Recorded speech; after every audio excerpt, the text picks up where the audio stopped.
Yo les gars, salut à tous. On va se retrouver aujourd'hui pour une petite vidéo un peu plus, particulière, pas comme d'habitude en tout cas. Ça va être, comment, protéger et organiser sa collection. Alors, je pense que vous le faites déjà suffisamment bien, j'ai rien à vous dire, mais voilà, en tout cas, je peux vous montrer comment moi, en tout cas, je range, et je protège mes cartes et si ça peut aider certains, bah, tant mieux. Alors, la vidéo, elle va se dérouler en 2 parties. Donc comment ranger ses cartes, donc par exemple dans des classeurs que je vais vous présenter, en différents classeurs. Ou encore, bah, comment protéger sa carte en elle-même, si vous voulez avoir juste une carte dans la main. Alors, je pense qu'on va commencer, donc par les protections les plus basiques que vous pouvez acheter. Donc ça, c'est des sleeves, Ultra Pro. Donc ça, c'est une marque quand même très répandue, hein, voilà, que vous pouvez trouver donc pour, très peu cher, hein, ici par exemple 90 centimes. Vous avez donc 100 sleeves et ça, ce sont des sleeves de bonne qualité qui sont extrêmement souples, qui voilà, qui, protègent une carte, juste des rayures quand vous la sortez du booster. La sleeve ne sert à rien si vous prenez la carte et que vous la pliez, la carte se pliera. C'est vraiment juste pour éviter les rayures et la poussière rentre quand même dedans, c'est pas forcément l'idéal pour protéger une de vos cartes ultra rares. Donc on a ça pour les cartes un petit peu basiques. Ensuite on peut avoir donc ça je vous recommande pas trop. Ça c'est des sleeves que vous avez donc dans les ETB. Bah, j'en ai plein, hein, j'en ai différentes, séries et tout ça. Mais, je les utilise jamais parce que honnêtement, ces sleeves-là, ça prend la poussière énormément et le désavantage, c'est qu'on peut pas mettre une autre sleeve par-dessus. Donc, voilà et les cartes, souvent s'abîment à l'intérieur, c'est pas le top.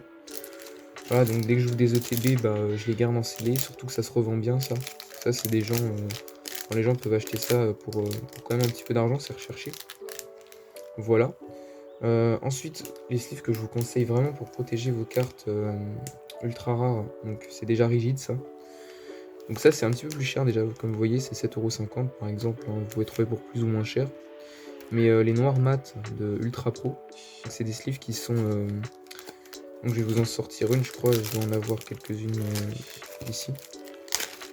Ça, c'est des sleeves qui, en fait, sont quand même super, super sympas. Donc on voit très bien la carte à travers, mais le dos, est mat, donc vous pouvez pas voir le dos de la carte. Je sais que pour les collectionneurs de classeurs, du coup, ça dérange pas. Et pour les personnes qui aiment bien voir le dos de leurs cartes pour voir si elles sont abîmées, je sais que ça peut déranger, donc c'est pas forcément l'idéal. Donc vous pouvez prendre, 2 sleeves transparentes que vous pouvez mettre dos à dos. Voilà, pour éviter que la poussière rentre. Donc, celle-ci, je vous recommande vraiment. C'est vraiment super, surtout qu'on peut mettre du coup une sleeve, je vais vous montrer juste après sur une carte. On peut mettre donc ces sleeves-là par-dessus. Ça fait une double protection. C'est vraiment l'idéal vraiment pour protéger les cartes et on voit quand même super bien la carte à travers les protections. Ensuite, on a ça, c'est un niveau au-dessus. On arrive donc sur les top loaders. Ça, c'est des protections donc vraiment rigides. Comme vous pouvez voir, c'est difficile à tordre, c'est pas comme une sleeve et ça, c'est vraiment, bah, pour protéger très bien les cartes lors d'envoi ou encore, ça peut aussi se mettre dans des classeurs, je sais, mais voilà, c'est pas non plus super évident. Donc ça, c'est vraiment bien pour mettre dans des Pokébox ou stocker. Ça permet vraiment de garder une carte super bien. Je vais vous montrer un exemple avec, ce Dracofeu de, Majesté des Dragons. Donc voilà, on voit quand même bien la carte à travers donc la sleeve mat que j'ai mise, plus dans l'autre sens pour éviter que la poussière rentre, la sleeve, transparente et donc dans l'autre sens de la sleeve, on va aller mettre le top loader. Alors déjà si j'arrive à le mettre dedans, voilà. Et ça fait une carte qui est protégée donc triplement et qui va pas se tordre. Ça, c'est une carte vraiment qui est protégée, que vous pouvez, bah, faire tout ce que vous voulez avec. Enfin, la carte va vraiment jamais se plier. C'est vraiment très costaud ça, vraiment les top loaders, si vous en avez pas, vraiment pour vos grosses cartes, ça peut vraiment être un plus. Ça fait vraiment le taf. Voilà, donc vous pouvez mettre, sans abîmer les pochettes, des sleeves, donc jusqu'à 2 protections de sleeves. Jusqu'à 2 sleeves d'affilée, vous pouvez mettre dans une pochette. Mais par contre, si vous voulez mettre un top loader, il faut acheter un classeur à part, donc c'est quand même plus cher d'acheter un classeur à top loader, mais en tout cas, voilà. Voilà pour ce qui est des sleeves. Bon, ça, c'est des sleeves que je récupère en brocante, mais voilà, c'est pas intéressant. Ensuite, de ce qui est pour, ranger vos cartes. Alors, il y a plusieurs classeurs, plusieurs types de classeurs qui existent ou encore de boîtes, je sais pas comment vous les rangez. Alors moi, pour des cartes qui sont pas forcément, donc qui ne brillent pas, donc je parle de tout ce qui est cartes classiques, donc cartes rares, cartes communes, cartes peu communes qui ne brillent pas, donc tout ce qui a vraiment zéro brillance. Je mets ça donc dans des ETB ou dans des boîtes, par exemple, que je vais vous montrer juste après. Par exemple, je vous sors n'importe quoi, hein, là. Par exemple, on est sur du... ça, je mets ça pour protéger.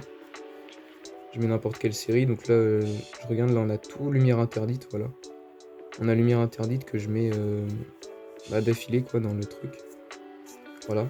Donc ça permet vraiment de stocker énormément de cartes pour pas beaucoup de place, hein. Les ETB, c'est fait pour ça. Voilà. Ça, franchement, je trouve ça super. Hop, là. Donc vos cartes comme ça, elles sont vraiment rangées, bien stockées. Ça, pour les cartes neuves, franchement, ça fait vraiment le taf, hein. Comme ça, les cartes, elles bougent pas. C'est nickel. Dans les ETB, donc ça, c'est vraiment bien. Pour les boosters aussi, si vous voulez les mettre dedans, ça rentre parfaitement. Et les top loaders, il me semble que ça rentre, mais faudrait que je revérifie. Ensuite, donc, vous pouvez prendre donc, par exemple des boîtes. Donc ça, je prends ici pour mes rivers. Par exemple, là, c'est vraiment des rivers que je... C'est aléatoire, hein. On va en prendre une, n'importe laquelle, là. Là, on a un Sévipère rivers de ombre ardente, par exemple.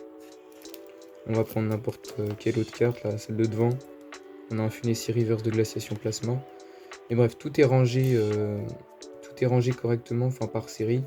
Je trie vraiment correctement, hein. Je mets pas comme ça mes cartes n'importe comment.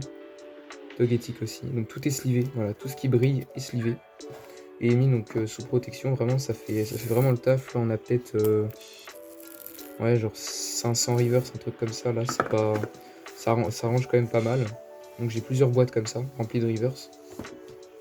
Ensuite, ce que vous pouvez ranger, donc à part dans les boîtes, si vous voulez un peu plus de protection, vous pouvez acheter des classeurs, mais donc les classeurs c'est un peu plus cher.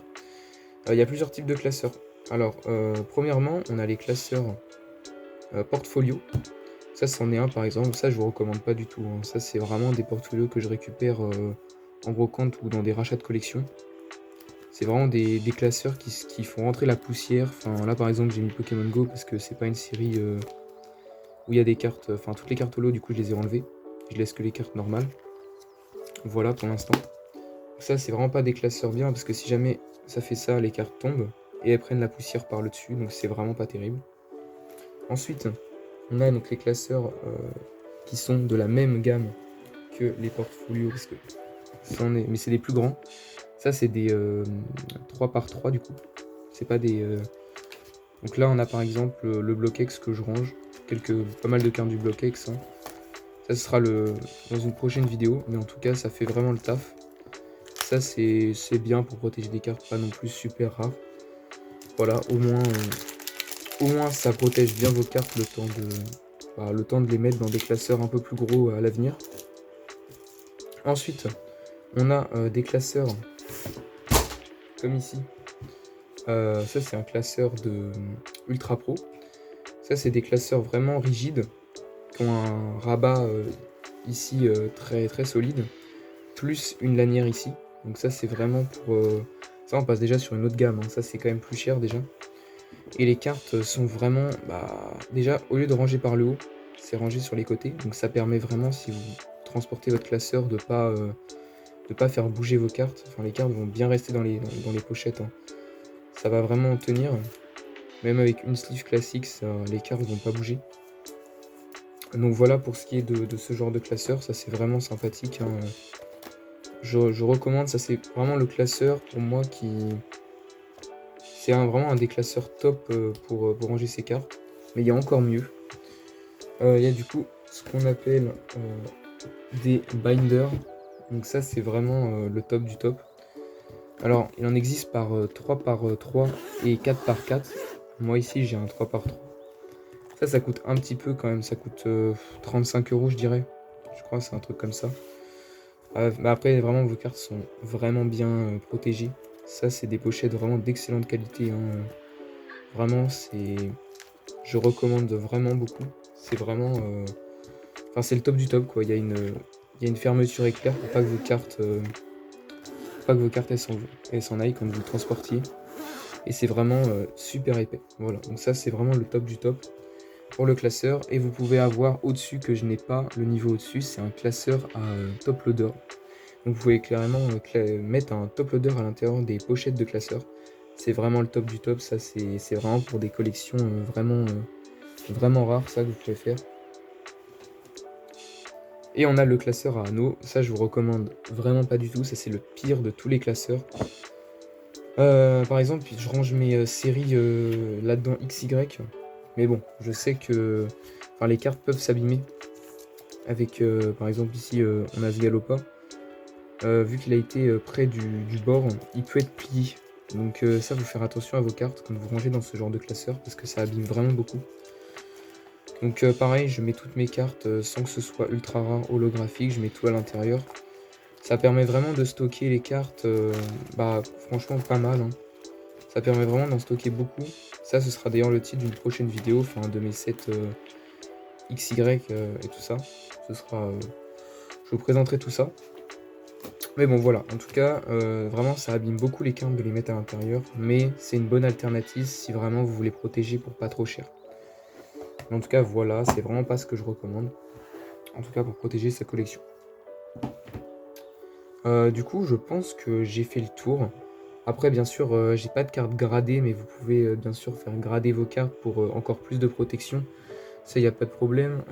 Après c'est vraiment votre manière de collectionner. Moi je collectionne de cette façon, je les range de cette façon, mais vraiment vous pouvez faire ce que vous voulez. Moi de toute façon comme objectif ce serait de tout mettre sous gros classeur à zip, sous binder, mes sets, voilà. Comme ça ce serait vraiment super clean, mais bon. Le prix va aussi avec la collection, hein. Si on compte un classeur à 35 € par série, je crois qu'il y a quand même pas mal de budget à mettre. Mais en tout cas voilà, si vous voulez vraiment protéger vos cartes, ça c'est vraiment la base de la base, hein. Vous pouvez vraiment faire pas mal de choses avec. J'espère en tout cas que la vidéo elle vous aura plu. Je sais que c'était pas forcément super complet, qu'il manquait des choses, mais voilà, j'ai essayé vraiment de faire au mieux pour vous et vraiment vous montrer vraiment comment moi je classais. En tout cas voilà, c'est tout pour cette vidéo. J'espère que ça vous a plu. N'hésitez pas à liker, à vous abonner, ça ferait super plaisir. Voilà, c'était Poképassion 53 et puis à la semaine prochaine.